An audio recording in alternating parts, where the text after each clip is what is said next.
Oh, what fun it is to ride in one horse open sleigh. Hey, dash through the snow in a one horse open sleigh.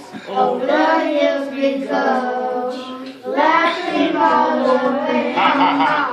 The phone about to ring, making spirits bright. Oh, what fun it is to ride tonight. Oh, jingle bells, jingle all the way. Oh, what fun it is to ride in a one-horse open sleigh. Hey, jingle bells, jingle all the way. Oh, what fun it is to ride in a one-horse open sleigh. All right.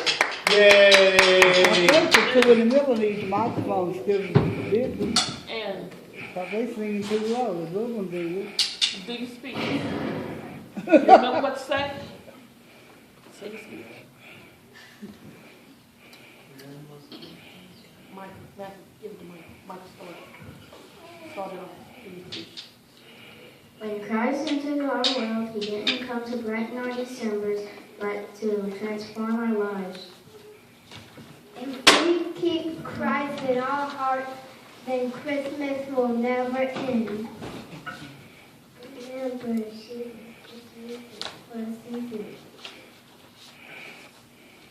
Christmas is all about Jesus.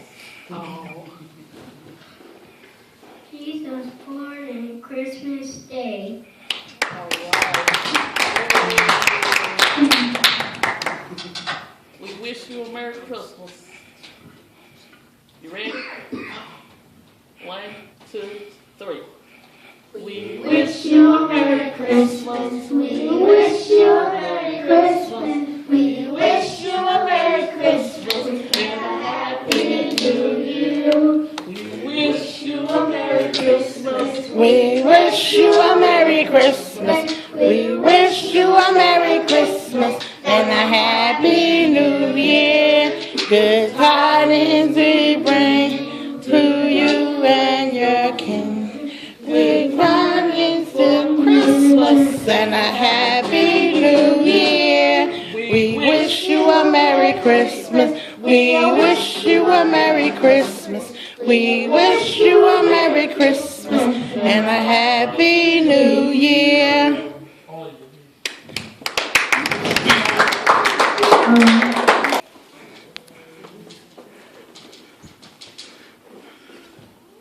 There was once a man who didn't believe in God, and he didn't hesitate to let others know how he felt about religion and religious holidays like Christmas.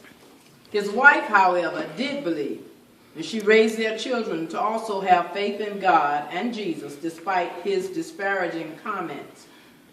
One snowy Christmas Eve, his wife was taking their children to a Christmas Eve service in the farm community in which they lived. She asked him to come, but he refused. That story is nonsense, he said. Why would God lower himself to come to earth as a man? That's ridiculous. So she and the children left, and he stayed home. A while later, the winds grew stronger, and the snow turned into a blizzard. As the man looked out the window, all he saw was a blinding snowstorm. He sat down to relax before the fire in the evening. Then he heard a loud thump. Something had hit the window. Then another thump. He looked out, but couldn't see more than a few feet. When the snow let up a little, he ventured outside to see what could have been beating on the window. In the field near his house, he saw a flock of wild geese. Apparently, they had been flying south for the winter when they got caught up in the snowstorm and couldn't go on. They were lost and stranded on his farm with no food or shelter. They just flapped their wings and flew around the field in low circles, blindly and aimlessly. A couple of them had flown into his window, it seemed. The man felt sorry for the geese and wanted to help them. The barn would be a great place for them to stay, he thought. It's warm and safe. Surely they could spend the night and wait out the storm. So he walked over to the barn and opened the doors wide, then watched and waited, hoping they would notice the open barn and go inside. But the geese just fluttered around aimlessly and didn't seem to notice the barn or realize what it could mean for them. The man tried to get their attention, but that just seemed to scare them, and they moved further away.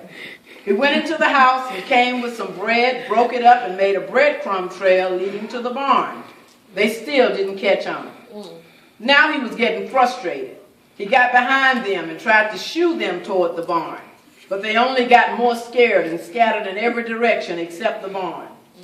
Nothing he did could get them to go into the barn where they would be warm and safe. "Why don't they follow me?" he exclaimed. "Can't they see this is the only place where they can survive the storm?"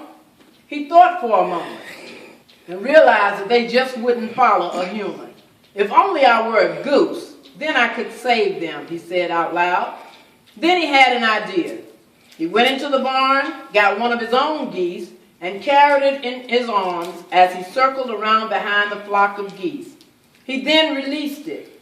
His goose flew through the flock and straight into the barn, and one by one the other geese followed it to safety. He stood silently for a moment as the words he had spoken a few minutes earlier replayed in his mind. "If only I were a goose, then I could save them." Then he thought about what he said to his wife earlier. Why would God want to be like us? That's ridiculous. Suddenly, it all made sense. Yes. That is what God had done. We were like the geese, blind, Yes. lost, perishing. God had his son become like us so he could show us the way and save us. That was the meaning of Christmas, he realized.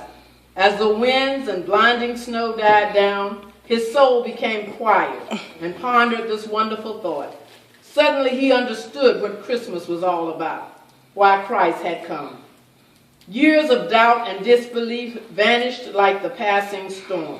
He fell to his knees in the snow and prayed his first prayer. Thank you, God, for coming in human form to get me out of the storm. That's good.